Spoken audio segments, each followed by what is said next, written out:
दोस्तों, आप सुनना शुरू कर चुके हैं जज्बातों का जहां विद जावेद अख्तर।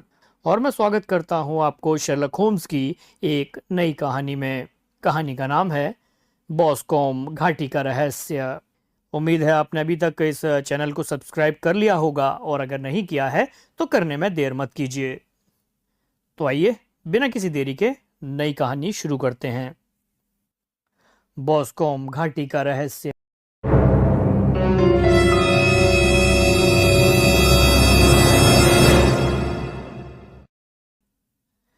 एक सुबह मैं और मेरी पत्नी नाश्ता कर रहे थे, तभी नौकरानी तार लेकर आई।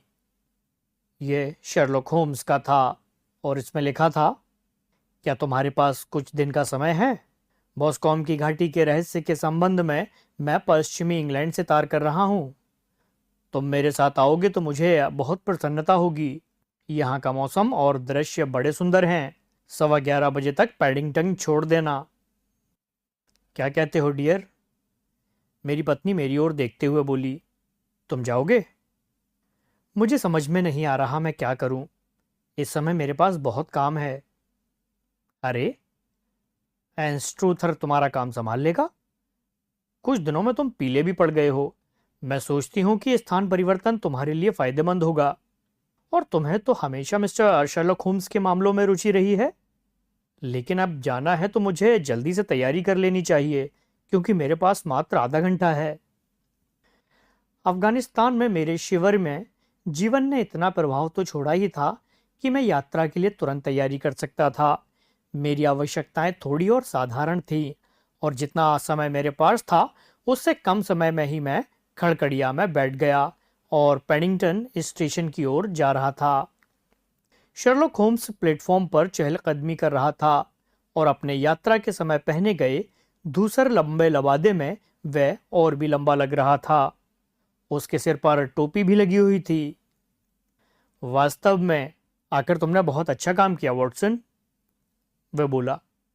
मुझे इससे बड़ा फर्क पड़ता है कि मेरे साथ कोई ऐसा है जिस पर मैं पूरी तरीके से विश्वास कर सकता हूं और निर्भर रह सकता हूं। स्थानीय सहायता या तो सदैव व्यर्थ होती है या फिर पूर्वाग्रह से ग्रसित। तुम कोने की 2 सीटें घेरो, तब तक मैं टिकट लेकर आता हूं। बोगी में हम अकेले थे। मात्र शर्लक होम्स द्वारा लाए ढेरों अखबार ही हमारे अतिरिक्त वहां थे। वह पढ़ रहा था और बीच बीच में कुछ उद्धृत करता जा रहा था, और कभी कभी वह मना करने लगता। ऐसा रीडिंग पहुंचने तक चलता रहा। फिर एकाएक उसने सारे अखबारों का गोला सा बनाया और उन्हें पटरियों पर फेंक दिया। मामले के संबंध में तुमने कुछ सुना है? उसने पूछा। एक शब्द भी नहीं। कुछ दिनों से मैंने अखबार नहीं देखा। लंदन के समाचार पत्रों में विस्तार से नहीं छपा है। मैं विशेष बातें जानने के लिए ही समाचार पत्रों का ताज़ा संस्करण देख रहा था। जैसे मैंने जाना, उससे प्रतीत होता है कि ये उन साधारण मामलों में से हैं जो अत्यंत कठिन होते हैं। यह बात कुछ विरोधाभासी सी लगती है, लेकिन है पूरी तरीके से सच। विशेषता तो बिल्कुल संकेत ही है। अपराध जितना साधारण और विशिष्टता रहित होता है, उसे सुलझाना उतना ही कठिन होता है। हालांकि इस मामले में मकतूल के पुत्र के विरुद्ध गंभीर मामला दर्ज हो गया है, तो वह हत्या है। वैसे ऐसा ही समझा जा रहा है। जब तक मैं व्यक्तिगत रूप से ना देख लूं, मैं इसे नहीं मानूंगा। जितना मैं समझ पाया हूं, संक्षेप में मैं तुम्हें पूरी स्थिति समझाता हूं। बॉस्कॉम घाटी हारफोर्डशायर में एक कस्बा है और रॉस से अधिक दूर नहीं है। उस क्षेत्र में सबसे अधिक भूमि किसी मिस्टर जॉन टर्नर की है, जिसने ऑस्ट्रेलिया में पैसा कमाया था और कुछ साल पहले ही अपने पुराने गांव लौटा था। उसका एक खेत जो हैदरले में है, मिस्टर चार्ल्स मैकार्थी को किराए पर दिया गया है। वह भी पहले ऑस्ट्रेलिया के निवासी थे। चूंकि दोनों आदमी ऑस्ट्रेलिया से परिचित थे, इसलिए यह स्वाभाविक था कि यहाँ रहने आने पर वे यथासंभव समीप रहें। टर्नर धनवान आदमी था, इसलिए मैककार्थी उसका किराएदार हो गया। किंतु जैसा कि मालूम होता है कि वह बराबरी से ही उसके साथ रहता था। मैककार्थी का एक 18 वर्ष का पुत्र था और टर्नर की उसी आयु की एक लड़की। दोनों ही की पत्नियां जीवित नहीं थीं। वह पड़ोसी अंग्रेज परिवारों से कुछ कटे से रहते थे। चूंकि मैकार्थी परिवार को खेल प्रिय थे, वह पड़ोस में होने वाली गुड़दौड़ में बहुधा दिख जाते थे। मैकार्थी के यहाँ 2 नौकर थे, एक आदमी और एक लड़की। टर्नर के घर में कम से कम आधा दर्जन नौकर चाकर थे। परिवारों के बारे में मुझे सिर्फ इतना ही पता लग पाया है। अब तथ्यों पर आते हैं। 3 जून को यानी पिछले सोमवार मैकार्थी हैदरले अपने घर से दोपहर 3 बजे निकला और बॉस्कॉम पुल पहुंचा, जो बॉस्कॉम घाटी में बहने वाली धारा से बनी हुई एक झील है। इससे पहले वह अपने नौकर के साथ सुबह रॉस गया था और नौकर से कह रहा था कि शीघ्रता करनी चाहिए, क्योंकि 3 बजे किसी के साथ उसकी इम्पोर्टेंट बैठक होनी थी। उस मुलाकात से वह कभी जीवित वापस ना लौटा। हैदरले फार्म हाउस से बॉस्कॉम पुल 4 मील दूर है और इस मार्ग पर जाते हुए उसे 2 लोगों ने देखा था। एक बूढ़ी औरत जिसका नाम अभी पता नहीं है और दूसरा विलियम क्राउंडर नामक मिस्टर टर्नर का मुर्गी पालक। इन दोनों के बयान बताते हैं कि मिस्टर मैकार्थी अकेले जा रहे थे। मुर्गी पालक यह भी कहता है कि मिस्टर मैकार्थी के जाने के कुछ पलों बाद उसके पुत्र मिस्टर जॉन मैकार्थी को उसी मार्ग पर बढ़ते देखा था और उसके पास बंदूक थी। जहां तक उसका विश्वास है कि पिता जो उस समय जाता दिखाई दे रहा था, उसका पीछा उसका पुत्र कर रहा है। उसने इस बात पर तब तक कोई ध्यान न दिया जब तक शाम को उसने हादसे के संबंध में ना सुन लिया। विलियम क्राउडर मुर्गी पालक की नजरों से ओझल होने के पश्चात दोनों मैकार्थी फिर से देखे गए। बॉस्कॉम पुल के आसपास घने पेड़ हैं। 14 वर्षीय पेशेंस मोरॉन, जो बॉस्कॉम एस्टेट के प्रबंधक की पुत्री है, जंगल में फूल तोड़ रही थी। वह कहती है कि जब वह वहां थी, जंगल के किनारे और झील के समीप उसने मिस्टर मैकार्थी और उनके पुत्र को देखा और ऐसा लगता था जैसे वह बुरी तरह झगड़ रहे थे। उसने मिस्टर मैकार्थी को अपने पुत्र से कठोर शब्द कहते सुना और उसने देखा कि पुत्र ने अपना हाथ इस प्रकार उठाया जैसे अपने पिता पर प्रहार कर रहा हो। उनके झगड़े से वह इतनी भयभीत हो गई कि वह भाग खड़ी हुई और घर पहुंचकर अपनी मां को बताया कि बॉस्कॉम पुल के निकट मैकार्थी पिता पुत्र झगड़ रहे हैं और उनमें लड़ाई हो सकती है। वह कहकर हटी ही थी कि युवा मैकार्थी दौड़ता हुआ आया और बोला कि जंगल में उसके पिता मरे पड़े हैं और वह स्टेट प्रबंधक की सहायता चाहता है। वह अत्यंत उत्तेजित था। उसके पास ना बंदूक थी, ना उसका हैट, और उसका दायां हाथ तथा आस्तीन ताजा रक्त से रंगा हुआ था। वे उसके पीछे पीछे गए और पाया कि शव झील के निकट घास पर पड़ा हुआ था। सिर पर किसी भारी और भौंतरी वस्तु से इतने प्रहार किए गए थे कि वह बुरी तरह कुचल गया था। चोटें ऐसी थीं जो पुत्र की बंदूक के भारी बट से बनाई गई हो सकती थीं। बंदूक शव से कुछ कदम की दूरी पर पड़ी थी। इन परिस्थितियों में पुत्र को तुरंत हिरासत में ले लिया गया और उसके विरुद्ध सोच समझकर हत्या के आरोप का अभियोग दर्ज कर लिया गया। बुधवार को उसे रॉस न्यायाधीश के समक्ष प्रस्तुत किया गया था, जहां से मामला संबंधित अधिकारियों को स्थानांतरित कर दिया गया। मामले की प्रमुख बातें ये हैं। परिस्थितियों के साक्ष्य इस मामले में जैसे हैं वह मैंने अन्यंत्र नहीं देखे। मैंने टिप्पणी की, परिस्थिति जन्य साक्ष्य बड़ी चालाकीपूर्ण बात है। होम्स सोचते हुए बोला, देखने से यह किसी एक बिंदु की ओर संकेत करता हुआ मालूम होता है, किंतु अपना दृष्टिकोण यदि थोड़ा सा हम बदल लें तो यह बिल्कुल किसी भिन्न बात की ओर, एक ना मानी जा सकने वाली विधि की ओर संकेत कर रहा होगा। किंतु यह बात मानने वाली है कि युवक के विरुद्ध मामला अत्यंत गंभीर है और यह भी संभव है कि वह अभियुक्त हो। पड़ोस में बहुत से लोग हैं और उनमें से किराएदार की पुत्री कुमारी टर्नर उसे निर्दोष मानती है और लेस्ट्रेड को इस संबंध में विश्वास दिला रही है। लेस्ट्रेड तुम्हें याद ही होगा, जो स्कारलेट मामले में था। लेस्ट्रेड थोड़ा उलझन में है और मामला उसने मुझे सौंप दिया और इसलिए 2 अधेड़ सज्जन 50 मील प्रति घंटा की रफ्तार से पश्चिम दिशा में उड़े जा रहे हैं। मुझे भय है कि मामले को हल करने में तुम्हें थोड़ा ही श्रेय मिल पाएगा, क्योंकि तथ्य इतने स्पष्ट हैं। मैं बोला, साफ तथ्य से अधिक भ्रामर कुछ नहीं होता। उसने हंसते हुए उत्तर दिया, इसके अलावा हमारे हाथ ऐसा अवसर लग सकता है कि हमें कोई भी ऐसा स्पष्ट तथ्य मिल जाए जिस पर किसी प्रकार मिस्टर लेस्ट्रेड का ध्यान न गया हो। तुम मुझे इतने ढंग से जानते हो कि यह नहीं हो सकता।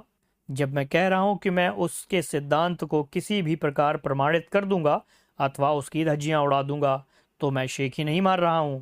और वह भी उस साधन से मैं ऐसा करूंगा जिसे वह प्रयोग में लाने में असमर्थ है। यहां तक कि वैसे समझता तक नहीं। पहले उदाहरण स्वरूप है। पहला उदाहरण, मैं स्पष्ट रूप से देख रहा हूं कि तुम्हारे शयन कक्ष में दाईं ओर खिड़की है। और फिर मेरा प्रश्न है कि क्या लेस्ट्रेड का ध्यान कभी इतना प्रत्यक्ष बात पर गया है? लेकिन कैसे? मेरे प्यारे साथी, तो मैं भली भांति जानता हूं। मैं तुम्हारे चरित्र की फौजी स्वच्छता को जानता हूं। तुम प्रत्येक सुबह हजामत बनाते हो, और आजकल इस मौसम में तुम धूप के सामने हजामत बनाते हो। चूंकि चेहरे की बाईं ओर हजामत ठीक से नहीं बनी हुई है, इससे मालूम है कि चेहरे के इस हिस्से पर कम रोशनी पड़ती है। तुम्हारे जैसी आदतों वाले आदमी के संबंध में मैं ये सोच भी नहीं सकता कि समान प्रकाश में वह अपने चेहरे पर किए गए काम के इस परिणाम से संतुष्ट हो जाएगा। मैंने यह बात निरीक्षण और परिणामों के एक छोटे से उदाहरण के तौर पर कही है। यह मेरी कार्य दिशा है, और बिल्कुल संभव है कि हमारे सामने जो जांच है यह उसमें सहायक सिद्ध होगी। एक दो बिंदु और जांच में सामने आए थे, और जो विचारणीय हैं। वे कौन से हैं? ऐसा है कि उसे शीघ्र ही गिरफ्तार नहीं कर लिया गया था, बल्कि हैदरले फॉर्म पर लौटने के बाद हुआ था। और जब इंस्पेक्टर ने उसे कहा था कि उसे बंदी बनाया जा रहा है, तो इस पर उसकी टिप्पणी थी कि यह सुनकर वह आश्चर्यचकित नहीं था, और निर्णय लेने वालों के दिमाग से संदेह के बादल उसकी इस प्रकार की स्वीकारोक्ति सुनकर छट गए। तो उसने स्वीकार कर लिया? मैंने कहा, नहीं, क्योंकि बाद में वह अपनी निर्दोषता की दुहाई दे रहा था। ऐसे घटनाक्रम में वैसे उसकी वह टिप्पणी संदेहास्पद ही है। बल्कि उल्टे, होम्स बोला। इतने घटाटोप बादलों के बीच में इस समय यही मुझे सर्वाधिक चमकीली लकीर दिख रही है। वह कितना ही भोला क्यों ना हो, किंतु वह इतना बुद्धू नहीं हो सकता कि यह देख ना पाए कि परिस्थितियां उसके कितने विरुद्ध थीं। यदि अपनी गिरफ्तारी पर वह आश्चर्यचकित हुआ होता अथवा उसने अपमानित अनुभव किया होता, तो ये मेरी नज़र में ज्यादा संदेह करने वाली बात होती, क्योंकि ऐसी परिस्थितियों में ऐसा आश्चर्य और क्रोध स्वाभाविक ना होता। किंतु फिर भी यह ऐसा मालूम होता है जैसे एक सोची समझी नीति के तहत ऐसा प्रकट किया जा रहा था। परिस्थितियों के प्रति उसकी स्पष्ट स्वीकारोक्ति बताती है कि या तो वह बिल्कुल निर्दोष है अथवा एक दृढ़ प्रतिज्ञ आदमी। जहां तक उसके भाग खड़े होने की बात है, तो यह अस्वाभाविक नहीं था, क्योंकि वह अपने पिता के शव के पास खड़ा था। उसकी बातों से जाहिर है वह मुझे दोषी दिखाई देने के स्थान पर निर्दोष लगता है, और उसने वही किया जो स्वाभाविक था। मैंने अपना सिर हिलाया। इससे भी कम प्रमाणों के आधार पर बहुत से लोगों को फांसी हो चुकी है, मैंने टिप्पणी की। हो चुकी है, और बहुत से लोगों की गलत फांसी हुई है। युवक का स्वयं इस मामले के संबंध में क्या कहना है? मुझे डर है कि यह उसके समर्थकों के लिए अधिक उत्साह की बात नहीं है। हालांकि इसमें कुछ बिंदु विचारणीय हैं। तुम स्वयं पढ़ लो। उसने पुलिंदे में से हार्फोर्डशायर का स्थानीय समाचार पत्र छांटा, और पृष्ठ पलटकर उसने उस स्थान की ओर संकेत किया जहां युवक का बयान लिखा था कि क्या हुआ था। डिब्बे के कोने में मैं व्यवस्थित होकर बैठ गया और ध्यान से इसे पढ़ने लगा। मृतक के इकलौते पुत्र मिस्टर जेम्स मैककार्थी को बुलाया गया, और उसका कथन था, मैं 3 दिनों से घर से दूर ब्रिस्टल में था। बीते सोमवार 3 तारीख की सुबह ही मैं घर पहुंचा था। मैं जब पहुंचा तो पिताजी घर पर नहीं थे। आया ने मुझे बताया कि वह जॉन कॉब, जो घोड़ों की देखभाल करता है, उसके साथ रोज गए हैं। अपने लौटने के थोड़ी ही देर बाद बाहर आंगन में मुझे उनकी गाड़ी के पहियों की आवाज़ सुनाई दी, और खिड़की से देखने पर मैंने उन्हें गाड़ी से उतरते और बाहर की ओर शीघ्रता से बढ़ते देखा। हालांकि मुझे नहीं पता था कि वे किस दिशा में जा रहे हैं। फिर मैंने अपनी बंदूक ली और बॉस्कॉम तालाब की दिशा में बढ़ गया। मेरा इरादा उसकी दूसरी ओर पहुंचने का था, जहां खरगोश होते हैं। रास्ते में मैंने मुर्गी पालक विलियम क्राउडर को देखा, जैसा कि वह स्वयं अपने बयान में कहता है, किंतु उससे भूल हुई है कि मैं अपने पिता का पीछा कर रहा था। मुझे बिल्कुल नहीं पता था कि वह मुझसे आगे गए थे। तालाब के करीब 100 गज की दूरी पर मैंने कोई चिल्लाने का स्वर सुना और यह मेरे व मेरे पिता के मध्य एक संकेतात्मक शब्द था। मैं जल्दी से आगे की ओर लपका और मैंने उन्हें तालाब के किनारे खड़ा पाया। वह मुझे देखकर अत्यंत विस्मित हो गए और थोड़े रोष में मुझसे बोले कि मैं वहां क्या कर रहा हूं। बातचीत शुरू हुई जो जोर जोर से बोलने में बदल गई और लगभग आक्रमण पर ही जा पहुंची, क्योंकि मेरे पिता का स्वभाव बड़ा हिंसक था। यह देखकर कि वे अपना नियंत्रण खोते जा रहे हैं, मैं उन्हें छोड़ आया और हैदरले फॉर्म की ओर लौटा। मैं अभी 150 गज ही बड़ा हूँगा कि मुझे पीछे से एक भयंकर चीख सुनाई दी और मैं वापस उसी दिशा में दौड़ पड़ा।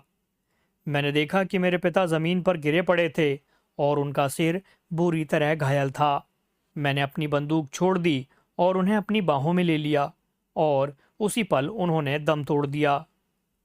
मैं कुछ पलों तक उनके सामने बैठा रहा और उसके बाद मैं मिस्टर टर्नर के लॉज प्रबंधक के घर की ओर मदद मांगने चल दिया, क्योंकि यह सबसे निकट था।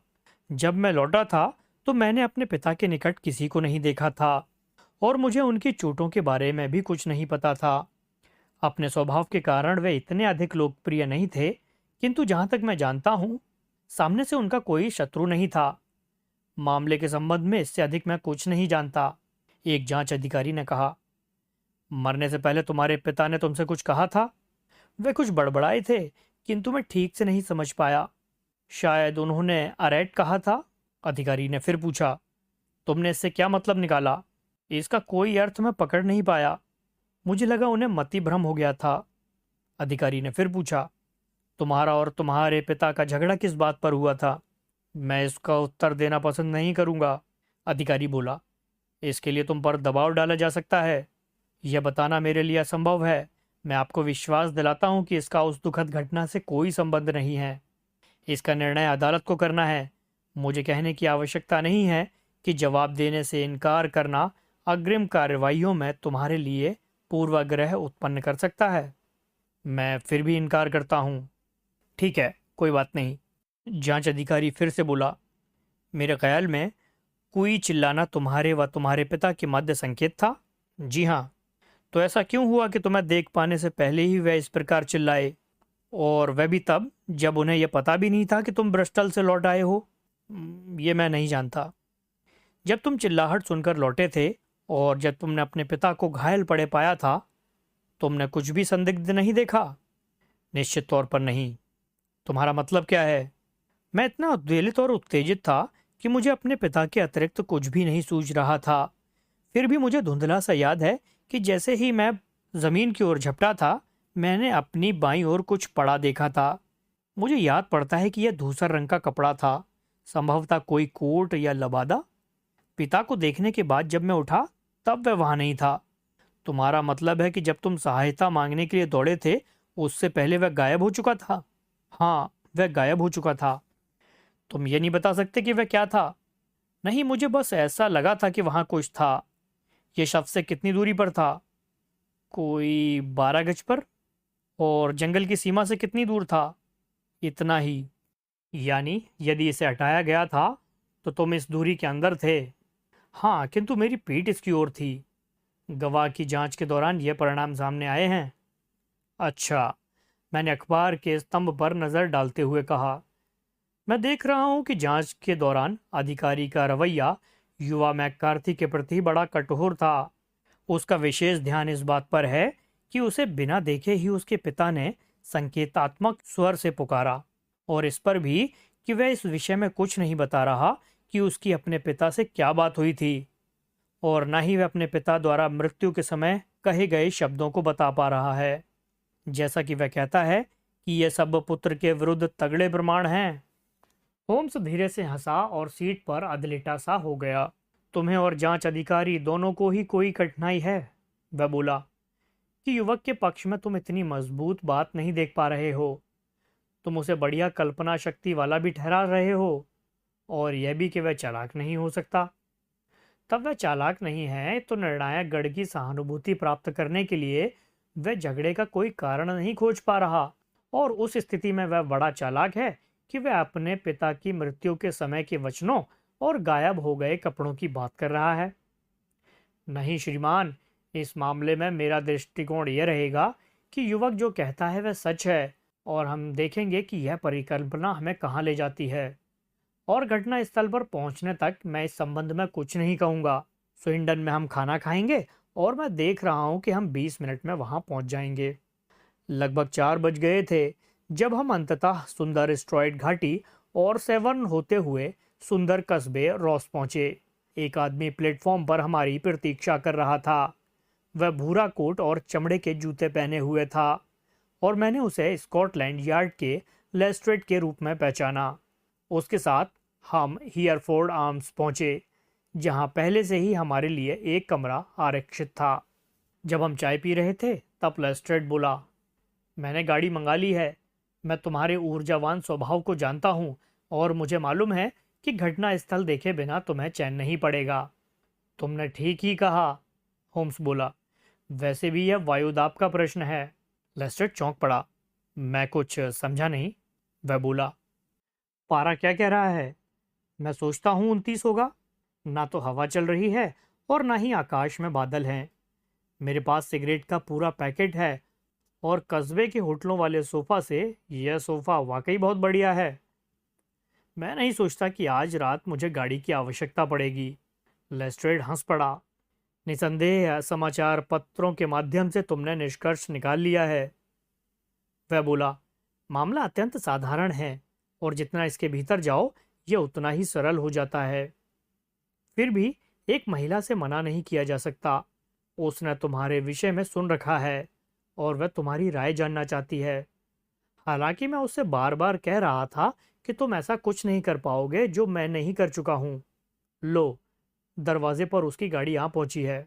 वह कहकर ही चुका था कि एक इतनी सुंदर स्त्री ने प्रवेश किया जैसी आज तक मैंने अपने जीवन में कभी नहीं देखी। उसकी नीली आंखें चमक रही थीं, उसके अधर खुले हुए थे, और उसके गालों पर सुर्खी थी। ओह मिस्टर शर्लॉक होम्स, वह बारी बारी हमारी ओर देखते हुए चिल्लाई, और अंततः एक स्त्री की तीव्र अंतर्दृष्टि के साथ ही उसने मेरे साथी की बांह थाम ली। आपके आने से मुझे बड़ी प्रसन्नता हुई। मैं यही आपको बताने आई हूँ। मैं जानती हूँ कि जेम्स यह नहीं कर सकता। मैं जानती हूँ और चाहती हूँ कि आप भी इसे जानकर अपना काम शुरू करें। इस संबंध में कोई संदेह ना रखें। हम दोनों बचपन से एक दूसरे को जानते हैं, और उसकी कमियों को मुझसे अधिक कोई नहीं जानता, और वह इतने कोमल हृदय का है कि एक मक्खी भी नहीं मार सकता। जो भी उसे जानते हैं उनके लिए उस पर लगाया गया आरोप बिल्कुल बेहुदा है। मुझे आशा है मिस टर्नर कि हम उसे बचा लेंगे। शर्लॉक होम्स बोला, आप मुझ पर विश्वास रखिए।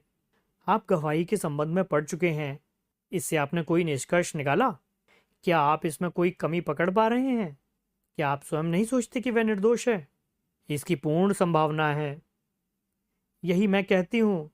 वह लेस्ट्रेड की ओर देखकर चिल्लाई, और अपना सिर पीछे को झटक कर बोली, सुना आपने? इन्होंने मुझे आशा बंधा दी। लेस्ट्रेड ने अपने कंधे झकझोरे। लेकिन मुझे डर है मेरे साथी ने निष्कर्ष कुछ अधिक ही शीघ्रता से निकाल लिए हैं।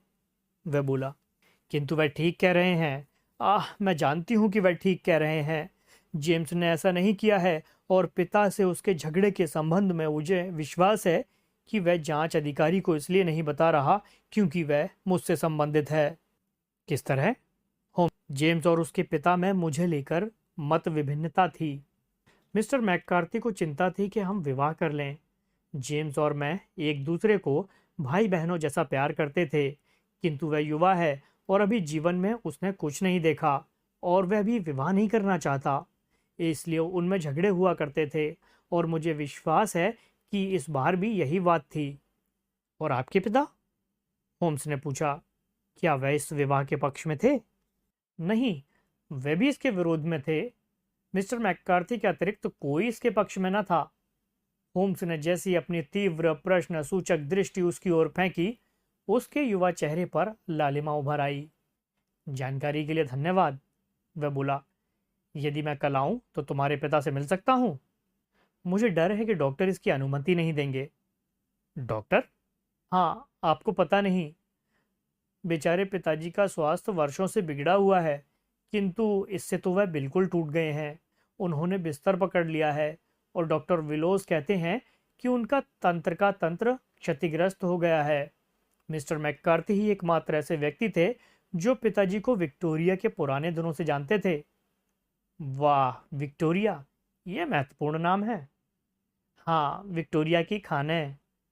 बिल्कुल, सोने की खानें, जहां से मैं समझता हूं कि मिस्टर टर्नर ने धन अर्जित किया था। जी, निश्चित रूप से। धन्यवाद कुमारी टर्नर, आप मेरी सहायक सिद्ध हुई। कल कोई खबर हो तो आप मुझे बताएंगे। निसंदेह आप जेम्स से मिलने जेल जाएंगे। मिस्टर होम्स, यदि आप वहां जाएं तो उसे यह ज़रूर बता दीजिएगा कि मैं जानती हूं कि वह निर्दोष है। मैं बता दूंगा कुमारी टर्नर। अब मुझे घर जाना चाहिए क्योंकि पिताजी बहुत बीमार हैं और वे मुझे याद कर रहे होंगे। अलविदा, और ईश्वर आपको आपके कार्य में सफलता प्रदान करे। वे जितनी शीघ्रता से कमरे में आई थी उतनी ही तीव्रता से कमरे से बाहर निकल गई और हमने सड़क से दूर जाते उसके गाड़ी के पहियों की खड़खड़ाहट के स्वर सुने। मुझे शर्म आती है होम्स, कुछ पलों के मौन के बाद लेस्ट्रेड बोला। जिन आशाओं को तुम पूर्ण नहीं कर सकते, ऐसी आस बांधने का क्या तात्पर्य है? मैं कोमल हृदय का नहीं हूं, किंतु इसे मैं निर्दयता कहूंगा।